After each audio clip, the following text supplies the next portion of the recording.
What if I told you Max Verstappen is about to lose something he's never lost before? And no, it's not a championship. For years, Formula One has been ruled by something invisible, something you couldn't see on timing screens or telemetry graphs, an edge so subtle yet so devastating that once Max Verstappen found his rhythm, the race was already finished. And now, 2026 is threatening to erase it. At the same time, Red Bull looks like it's falling apart. Adrian Newey is gone. The old leadership spine has cracked. A brand new engine project with Ford looms ahead. And yet, inside the paddock, the whispers don't sound like panic. They sound like preparation. So what's really happening behind closed doors? Why does Max suddenly sound patient? And why could this regulation change quietly end an era? Not with a bang, but with a blur. Let's talk about it. Max Verstappen's real advantage and why it was never aggression.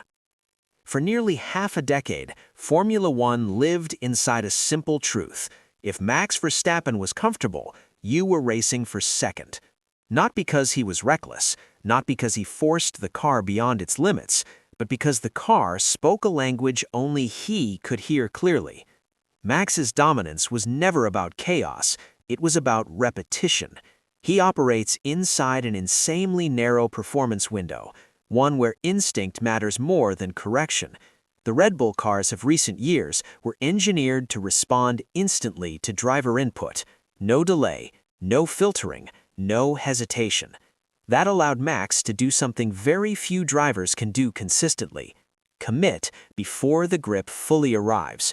He doesn't drive the present state of the car, he drives the future state of the car. But here's the catch: that only works if the car behaves the same way every single lap. Consistency makes instinct reliable, and Red Bull gave him a car that didn't argue back. Why Red Bull built the car around him? This wasn't accidental. Since 2021, Red Bull progressively leaned into Max's strengths instead of smoothing them out. The car became sharper on the front, more willing to rotate, less forgiving of hesitation. Rear stability existed, but only if the driver committed early and decisively. That philosophy unlocked Max completely and quietly punished anyone who couldn't operate at his rhythm. We've seen this before: Ferrari with Schumacher, Red Bull with Vettel, Mercedes with Hamilton. When you have the best driver, you stop chasing balance for everyone. You chase perfection for one. The payoff is dominance. The risk is fragility. In 2026, changes everything. Why 2026 hits Max differently? The 2026 regulations don't just change the cars, they change the job description of a Formula One driver. This is no longer fuel-first performance, it's system-managed performance. Electrical deployment skyrockets, combustion power drops, energy harvesting becomes conditional, active aero responds dynamically to speed, battery state, and race phase.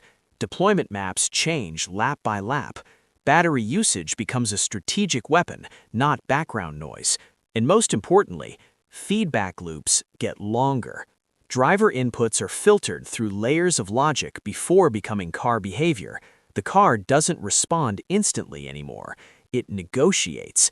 And that's where Max's historic advantage starts to blur. Early feedback from teams uses the same phrase over and over: harder to read.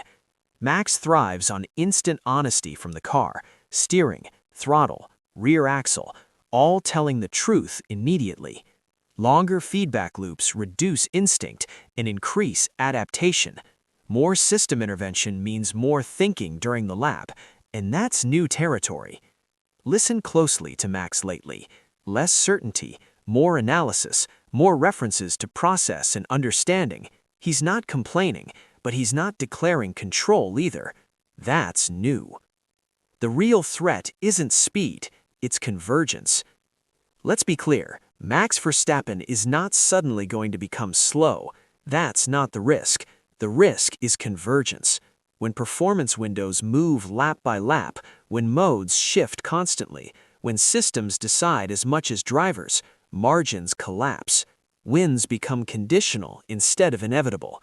If everyone is adapting constantly, mastery matters less than responsiveness, and Max's greatest edge, living permanently inside a perfect, repeatable window, becomes harder to sustain. His advantage doesn't disappear, it just stops being overwhelming. Red Bull without its old guard. And all of this arrives at the most unstable moment Red Bull has faced in 20 years. 2026 marks the first era without Adrian Newey, the architect behind every championship car since 2005. Alongside him, Red Bull has lost Jonathan Whiteley, Rob Marshall, and key leadership figures. That's institutional memory erased in under 2 seasons. And on top of that, a brand new power unit developed with Ford. A year ago, internal belief was bleak. Now, it's cautious confidence. They don't think they'll dominate, but they do think they'll compete. Why Max's attitude is the biggest signal. If Red Bull were truly lost, Max would tell you he always does. Instead, after losing the 2025 title by just 2 points, his first defeat since 2021, he didn't lash out, he didn't threaten exits. He praised the team, lifted morale, spoke about the fight. That's not frustration, that's patience. He's also kept his anchors, same race engineer, positive relationship with the new team principal. This doesn't sound like a man preparing to flee, it sounds like someone waiting. Meanwhile, Ferrari is playing a very dangerous game. While Red Bull recalibrates, Ferrari is doing something far more aggressive. What you saw in Barcelona, that wasn't the real SF26, that was camouflage. Ferrari intentionally ran a conservative baseline, a car built for systems checks, not statements. Behind closed doors, a completely different machine was already being prepared. Bahrain is where the illusion ends. Ferrari isn't bringing a wing update, they're bringing a new skeleton. A lightweight chassis, optimized carbon layering, unchanged geometry, but stripped to the bone. This isn't grams, it's kilograms. And in 2026, every kilogram is lap time, tire life, and energy efficiency. This chassis unlocks mass distribution freedom, thermal efficiency, battery placement optimization. It's the foundation of Ferrari's championship attempt. The Phase 2 Ferrari reveal. Barcelona was Phase 1, Bahrain is Phase 2, a redesigned front wing, a thinner nose, cleaner airflow to the floor, a wake management system designed specifically to fight Mercedes' straight-line dominance. Ferrari intentionally fed rivals old data. Now they fire the real bullet. By Melbourne, the car will barely resemble what we first saw. Ferrari isn't evolving, it's shedding skin. The hidden war, cooling and energy. 2026 power units are thermal nightmares. Ferrari's secret weapon isn't just aero, it's modular cooling. In hot races like Bahrain, the car opens up. In cool races, it tightens aggressively. That flexibility keeps the power unit inside its optimal window without sacrificing aero efficiency. Cooling isn't a limitation anymore, it's a performance tool. Williams' ambition versus reality. And then there's Williams, calling their WF-48 their most complex car ever while missing the first test. Again, they chased performance over certainty, pushed systems beyond what the factory could support. The design may be brilliant, the execution is the gamble. Williams didn't compromise the car to be on time, they chose to be late. Now Bahrain will decide whether that bravery was genius or another painful lesson. The era of tenths. 2026 will not be about domination, it will be about tenths, battery efficiency, energy harvesting, deployment logic, cooling windows. Mercedes may lead, Ferrari may challenge, Red Bull may surprise, but Max Verstappen enters this era differently, not as the man with the clearest advantage, but as the man with the highest ceiling, in a world that may no longer reward ceilings. That doesn't mean the end, but it does mean fragility. And in Formula One, fragility is how eras quietly end.